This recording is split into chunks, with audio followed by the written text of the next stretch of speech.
Persib Bandung menjalani start yang belum sesuai dengan harapan dalam BRI Liga 1 musim ini. Dari 3 laga Persib hanya mengumpulkan 4 poin. Hasil ini memang tidak bisa disebut buruk, tetapi tetap terasa mengecewakan untuk tim yang memiliki ambisi besar seperti Persib Bandung. Kekecewaan semakin nyata ketika melihat 2 laga terakhir Persib harus tumbang di markas Persijap dan bermain imbang melawan PSIM. Kedua lawan itu berstatus tim promosi musim ini yang baru saja naik dari Liga 2. Hal tersebut membuat hasil Persib tampak semakin sulit diterima oleh Bobotoh. Pelatih Boyan pun mengakui timnya masih jauh dari performa terbaik. Ia menilai ada sektor yang belum berjalan sesuai rencana, terutama di lini depan. Padahal Persib sebenarnya punya cukup banyak peluang untuk meraih hasil maksimal. Boyan pun menegaskan bahwa timnya harus segera bebenah, terutama di sektor serangan. Ia menyebutkan ada progres di lini belakang, tetapi daya dobrak Persib masih belum sesuai ekspektasi. Pelatih asal Kroasia itu kini mengalihkan fokusnya untuk laga berikutnya menghadapi Borneo FC. Persib dituntut bangkit agar tidak kehilangan momentum di awal musim. Kami seharusnya bisa menang, tapi ini sepak bola. Ketika gagal memanfaatkan peluang, maka tim tidak akan menang tuntasnya.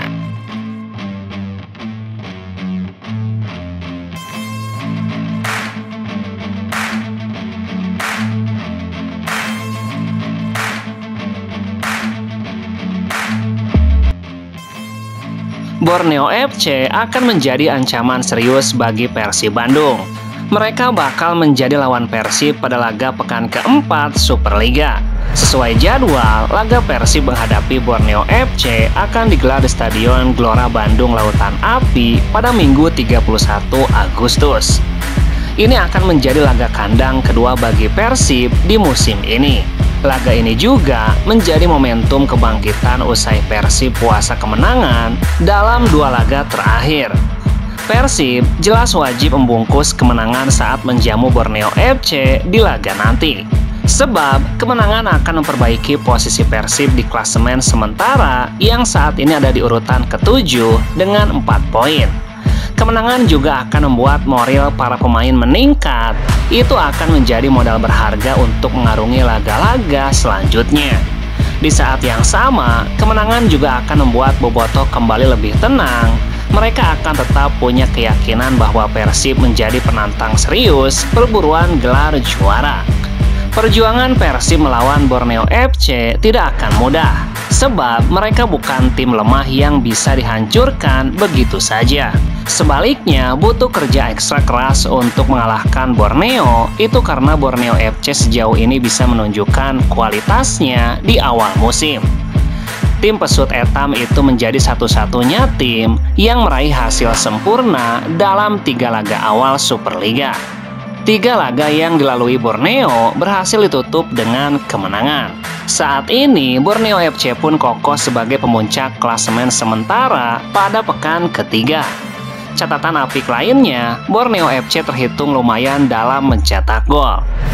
Total sudah 5 gol dicetak ke gawang tim lain, sedangkan pertahanan mereka sangat tangguh dan baru 1 kali kebobolan.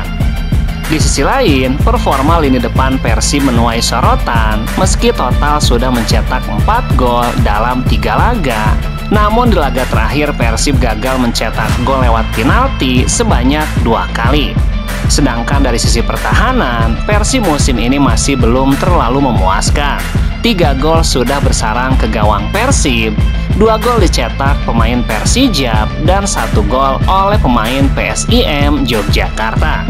Tentunya, Borneo FC menjadi tantangan terkuat dalam 4 laga Persib Bandung di awal musim ini. Terutama 2 penyerang Borneo FC, Joel Vinicius dan Mariano Peralta, yang cukup tajam di awal musim ini tuntasnya.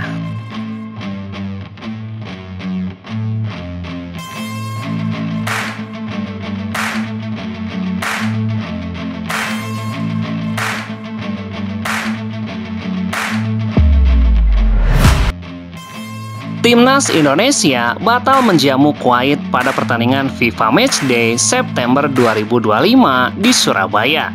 Federasi Sepak Bola Kuwait (KFA) membatalkan sepihak laga tersebut, sehingga Timnas Indonesia akan difokuskan menjalani laga kontra Libanon pada 9 September mendatang, yang rencananya digelar di Stadion Gelora Bung Tomo.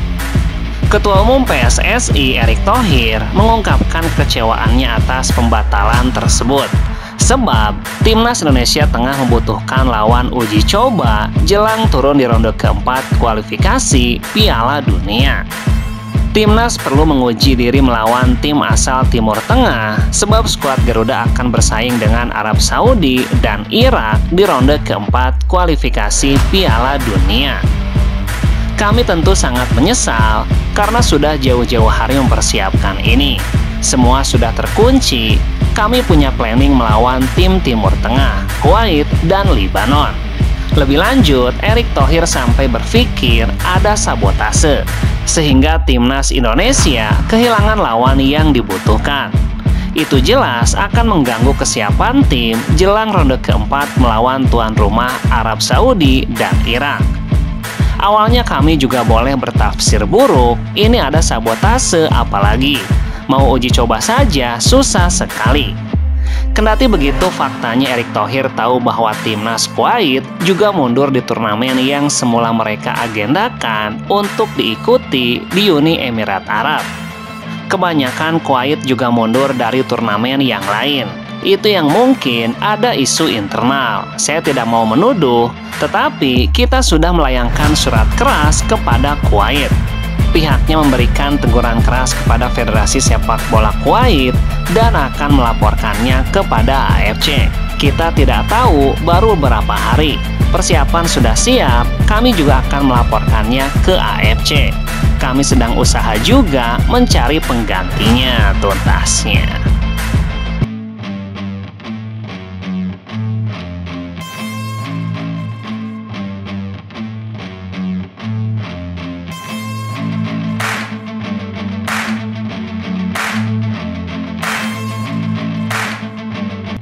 Menjadi satu kabar bahagia bagi Bobotoh jika Persib benar-benar kembali mendatangkan pemain anyar. Menurut rumor yang beredar hangat, Persib memang tengah berusaha untuk memaksimalkan kuota pemain asing yang tersisa. Seperti diketahui bahwa dari total 11 pemain asing, sampai saat ini Persib baru merekrut sebanyak 9 pemain saja. Sehingga masih ada 2 slot tersisa yang bisa dimanfaatkan dengan baik oleh Boyan Hodak. Jika melihat dari beberapa laga terakhir, kapal yang dinakodai Boyan Hodak memang belum bisa dikatakan stabil. Dengan begitu tampaknya masih dibutuhkan tambahan amunisi untuk memperkuat sejumlah posisi yang dianggap masih kurang. Salah satu nama dari sekian nama yang muncul ke permukaan adalah Federico Barba, pemain dengan segudang pengalaman di Eropa. Melansir dari laman Transfermarkt, Federico Barba saat ini memang tengah menganggur usai resmi tidak lagi menjadi bagian dari FC Sion. Kabar baiknya, ia tidak menganggur hingga berbulan-bulan atau bahkan sampai bertahun-tahun. Ia baru saja resmi tanpa klub sejak 2 Juli 2025 lalu dari klub yang berkompetisi di kasta teratas Liga Swiss tersebut. Dikutip dari laman Instagram persibtalk.id, Federico Barba dikatakan resmi bergabung dengan Persib Bandung. Persib Bandung akan mendatangkan center back asal Italia Federico Barba, 31 tahun. Pengumuman ofisial segera, ungkap akun tersebut. Menariknya, sejak bergabung dengan FC Sion ini, Federico Barba memang lebih sering dimainkan sebagai bek kiri ketimbang bek tengah sebagai posisi aslinya. Apabila melihat opsi tersebut, bukan tidak mungkin alasan Maung Bandung merekrut pemain asal Italia ini untuk mengisi posisi tersebut. Mengingat saat ini, Boyan Hodak kerap kali memasang Fran Putros di bek kiri yang biasanya bermain sebagai bek kanan ataupun bek tengah. Menurut akun Instagram @ligadagelan, Persib berhasil mengalahkan tim Serie B yakni Avellino dalam perburuan Federico Barba. Padahal Avellino kabarnya sudah mengincar pemain yang pernah membela Como FC ini sejak 2 bulan yang lalu. Menarik dinantikan.